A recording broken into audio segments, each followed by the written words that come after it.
Okay, so Kaguya-sama Love is War Season 2 is wrapping up and is looking to be one of the best rom-coms to come out in recent memory. But even though it's one of the best, it's also one of the worst. Mostly because... Hey, whoa, Curt, what the hell are you doing here? I'm doing my Kaguya video. Your Kaguya video? Loser, this is my Kaguya video. Dorrie, the framing says otherwise. And also, besides, I'm pretty sure that was me saying the intro, which is, you know, the thing the person doing the video does, so... Yeah, thanks, Captain Obvious, but, I was supposed to do this video. I kinda called dibs on this, like, months ago, mind you.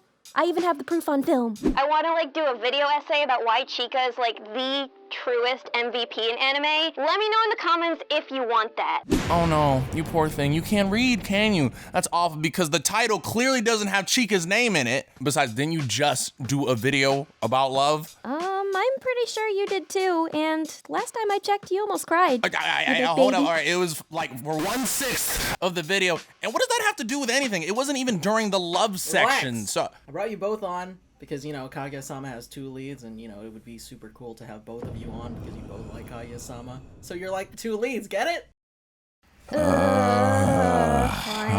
Fine. Bring me the stool.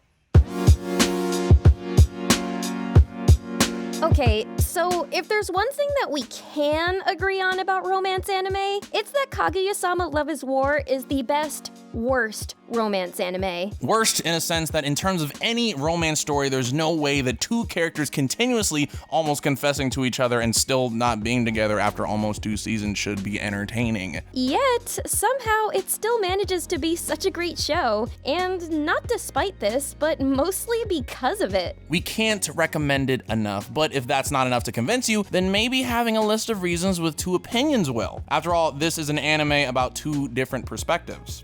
Curtis, since you already stole my intro, allow me to give the first reason. You literally interrupted me doing... it's fine. Okay, go ahead. Thank you. Kaguya-sama Love is War is a very smart anime. Kaguya-sama Love is War is also a very stupid anime. Now, I know what you're thinking. Dorrie, you fabulous, cute, adorable demon girl, what does that even mean? You're really gassing yourself up, right at the beginning of the video. I mean, well, wouldn't you too, if you were also a cute, fabulous, adorable demon girl, maybe? Okay, we're just gonna roll with it, that's fine. Okay, whatever.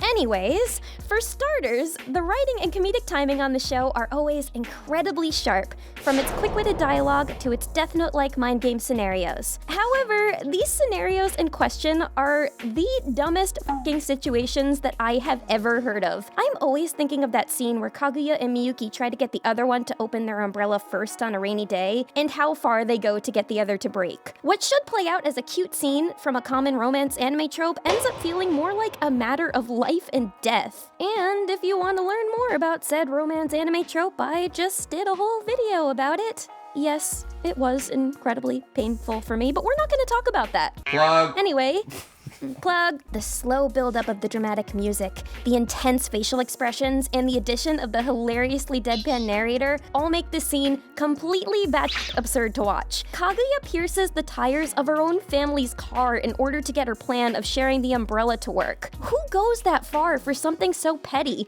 It's so dumb. And that's why it's so genius. The best part is, every single scenario plays out the same way as this one, with the same level of intensity. Since the 2 leads are shown to both clearly be very smart, every one of their schemes is so well thought out. To a rather concerning degree, I'm talking more well thought out than a Danganronpa murder gets convoluted. The amount of time Kaguya puts into planning something like making an absurdly large cake simply because she wants Miyuki to be happy that she remembered his birthday is beyond ridiculous. And in the end, she's just stuck with an absurdly large cake that she could probably feed to the entire school. Or just to Chica, I guess. She would probably devour an entire wedding cake. Speaking of Chica, don't even get me started on the Miyuki-Chica plot lines. I don't think I've ever laughed harder at an anime than when I watched Miyuki repeatedly smack himself in the face while trying to spike a volleyball. I'm not even that stupidly pathetic, and I was always picked last in gym class. Season 2 is a similar plotline, except this time, Miyuki can't sing. And he shows that he's not just a bad singer, he's a really, bad singer. His voice even causes the paintings on the wall to frown in shame. And that's the beauty of the show, too. Watching these hyper-competent people be super good at everything except dating. And volleyball, I guess. And singing, too. But yeah, that's what I mean by so stupid that it's smart. Dumb scenarios, genius execution. A perfect recipe for a great comedy. Mwah. And while on the subject of comedy, Curt, the floor is yours. The floor was always mine. You weren't supposed to be here, but whatever.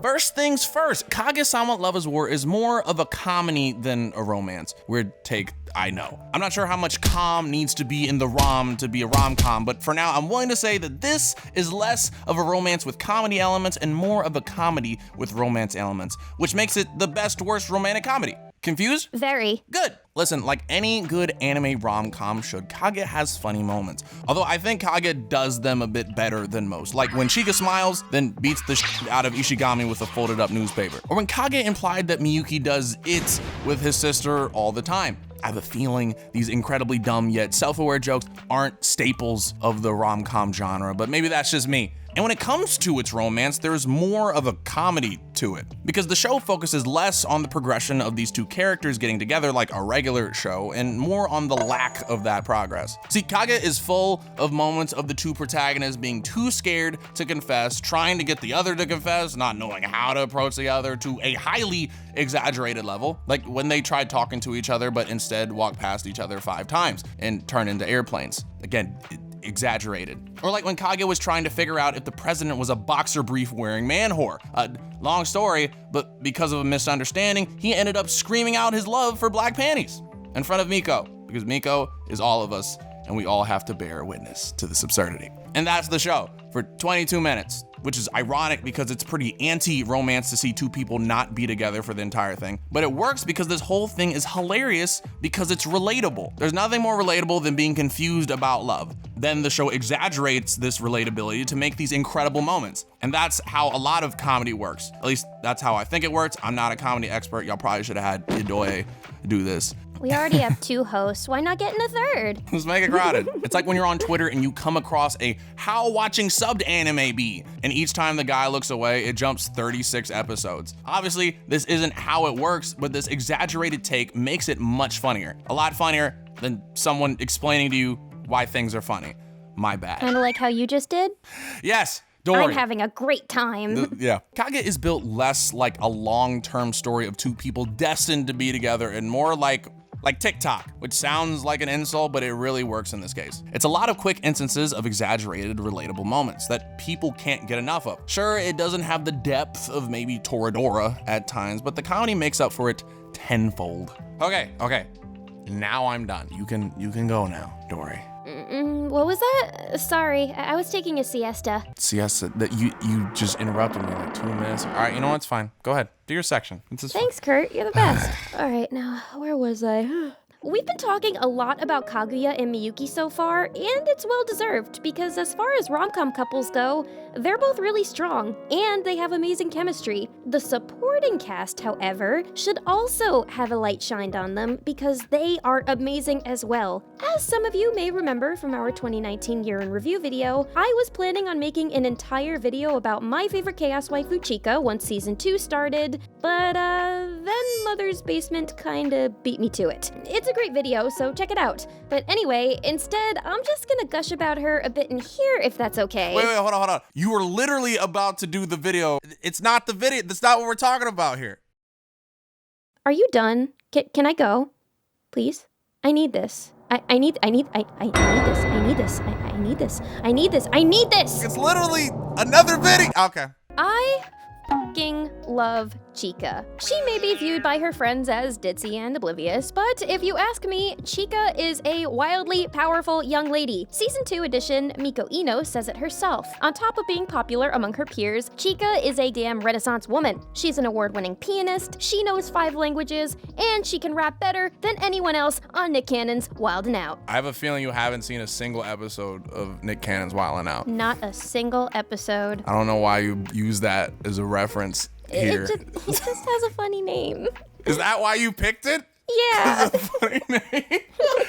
She's also that perfect little dose of chaos needed to shake up the dynamic between Kaguya and Miyuki. For as smart as the student council president and vice president are, I would be lying if I said that they also weren't embarrassingly predictable people. If not for Chika, would we have been blessed with the conclusion of that infamous umbrella scene? Would we not have gotten to see what both Kaguya and Miyuki look like in cat ears? I think you can all say, thank you, Queen Chika. And I know you guys would never let me get away with not also mentioning your favorite boy, Yu Ishigami. If Chika is supposed to bring the chaos, then Ishigami serves to balance that chaos. Every comedy needs a character who's gonna be that guy. You know what I'm talking about. The butt monkey, the nerd with no social skills, the guy who says the worst at the worst time and gets his just desserts right after. So me, on Getting the Robot. Exactly. Now you're learning, Curt. I really am the butt monkey. I don't like it. Everyone talks mean to me in videos. We do it out of love.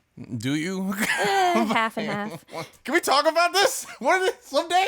This was supposed to be my video. Then you hijack I get no respect on this channel. He may not be someone that you want to hang out with in real life, but watching him in anime is great because you can laugh both at him and with him. His gloomy personality in tandem with the rest of the cast's more cheery personalities adds another layer to the character dynamics. His feelings on romance haven't always been the most positive, so watching him observe the two leads' antics with a cynical point of view creates some great comedic moments. It's also really fun to watch him and Chika argue. Or her beat him with newspaper. My favorite part. I love that scene. I said it already, but it's still, can we play it again? Can we rewind, Jacob?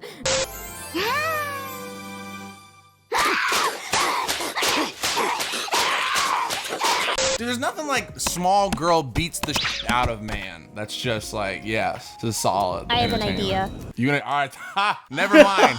I spoke too soon. It's not that funny.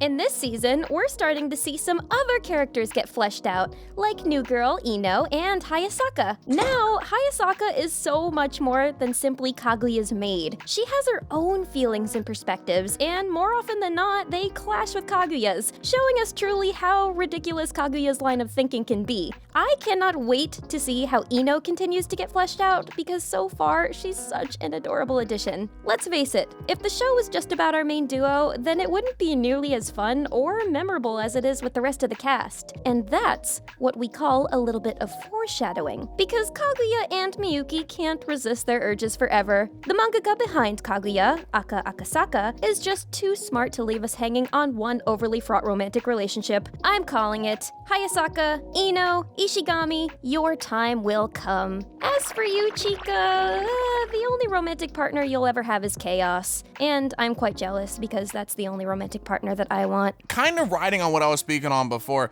these two suck at love. Like, I mean, dear God, they're bad. See, our two characters are convinced that the other character loves them, and the other is just one little push away from saying it. However, in both characters' attempts to make that happen, they only continue to keep themselves from being together, which, as I said before, is pretty anti-romance. I mean, usually when you watch a romance, you expect them, you know, to come together at some point, or at least get closer to it. Right now. Look at you trying. Sorry. Stop. Look at you trying.